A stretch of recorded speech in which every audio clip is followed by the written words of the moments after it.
Hello, friends. This is Dave Hurwitz, executive editor at ClassicsToday.com, here with count 'em, two for the price of one, miniature masterpieces. And this is going to be so cool. You're not going to believe how much fun this is going to be. The composer in question is Arthur Farwell. Now, who, you might ask, was Arthur Farwell? It is a shame that we need to ask that question. He was one of the most original, fascinating composers at the turn of the century, the turn of the 20th century, and for quite a few decades thereafter. Let's see, he lived from 1872 to 1952, so he had a decently long life. He wrote a good quantity of music. Why then is he so neglected? He's neglected because his initial work was as an Indianist. What was an Indianist? Well, the Indianists were a group of composers who actually took Dvořák's challenge to create American music based on African American and Native American music seriously.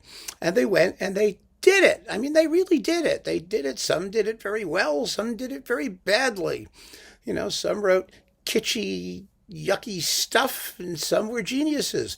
Farwell was one of the geniuses. Farwell was a really fine composer, and he was so dedicated to this prospect of creating a genuine American music out of particularly Native American music that he founded his own press, the Wawan Press, to publish all this Indianist literature, which it did, and it's all sitting out there somewhere.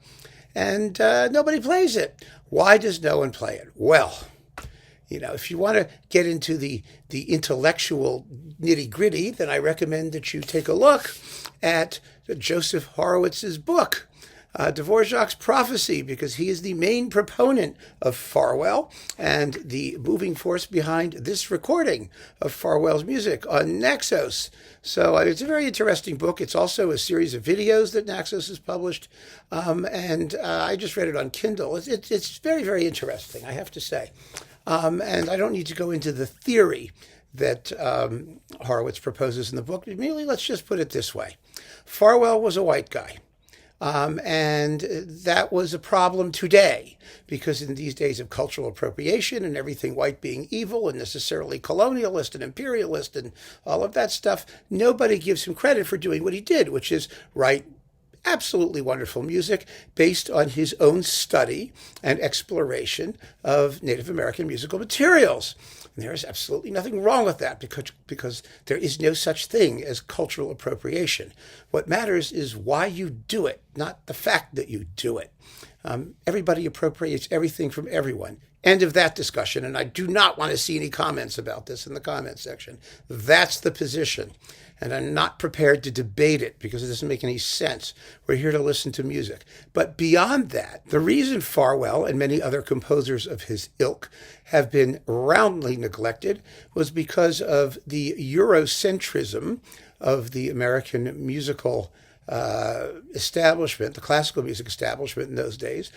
You know, were the result of general insecurity and also waves of wonderful European musicians coming to this country who were sort of the linchpins of the classical music world.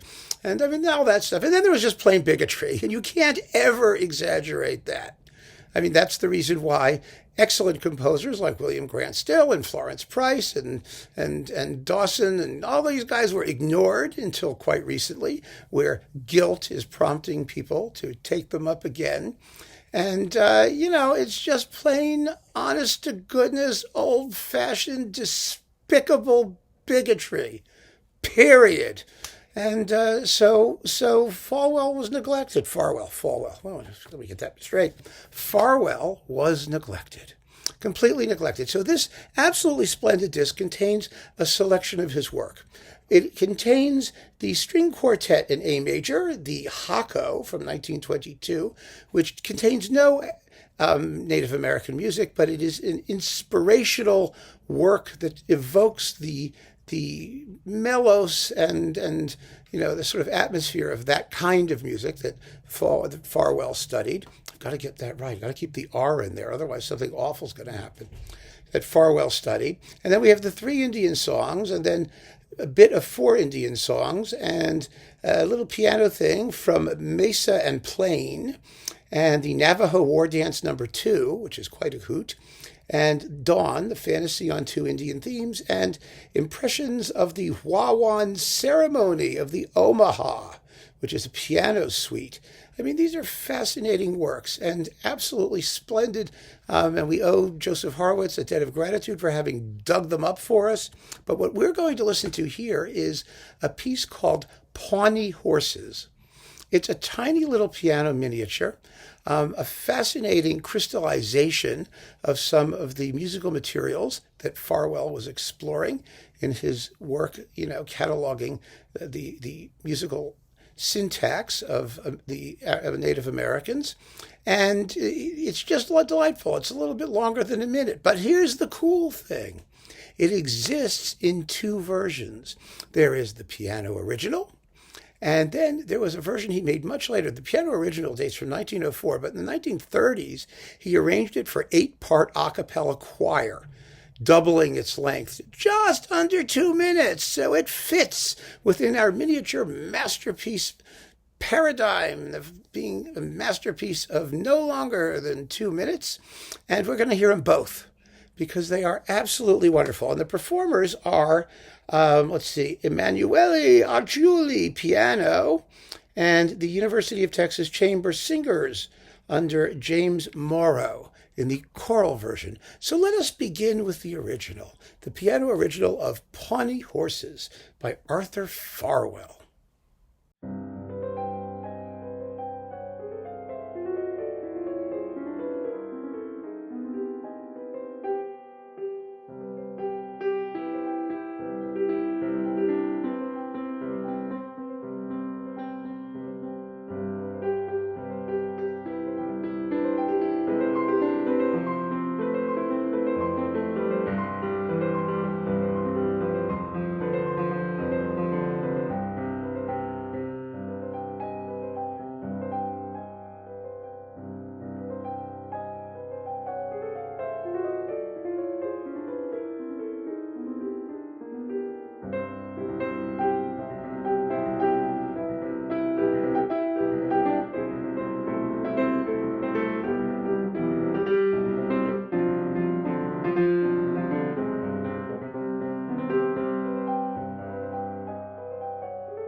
Isn't that just different and otherwise and cool?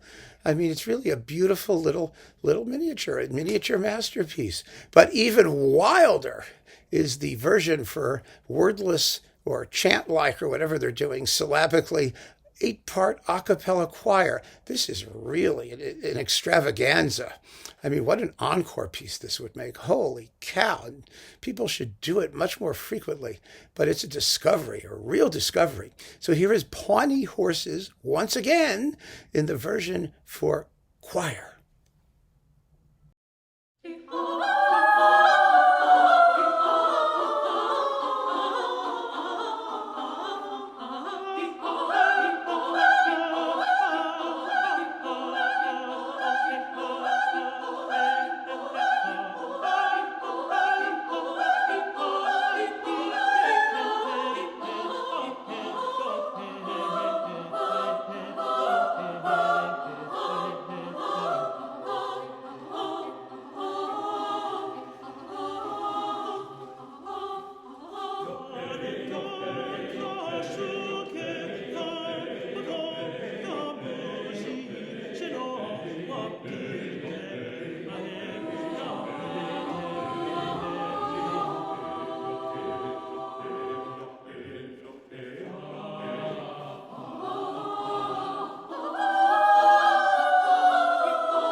remarkable stuff, isn't it? I think we need to get to work on Arthur Farwell.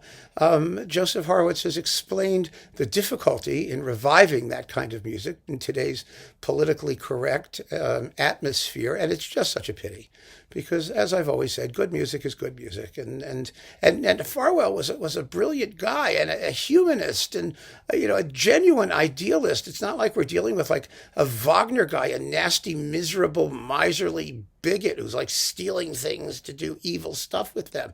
It wasn't like that at all. He was really, really serious about trying to create a musical American culture steeped in the product of Native Americans and African Americans and American Americans and all the Americans. It was a wonderful, wonderful program and very idealistic. And because of that, it was probably doomed to failure. But we're very, very lucky that this is available. There's also from Toccata Press, I believe, on Toccata, a 2-disc set of his complete piano music. So there's stuff out there. You got to kind of dig for it, but it's around. And I hope you've enjoyed these one in 2 versions, miniature masterpiece. It's just such a great little work. And the string quartet is amazing as well. It really is the Hako. Really an astonishing piece of music. It doesn't sound like anything else by anybody else. I mean, Farwell evolved an original style. He gave up doing the Indian style later in his career, but it doesn't make any difference. I mean, he was really a genuine voice and somebody we should be getting to know. And I hope that this has whetted your appetite, because there's no question that Pawnee Horses is a miniature masterpiece in whatever version you decide to take it. So keep on listening, folks. Thanks for joining me. Take care.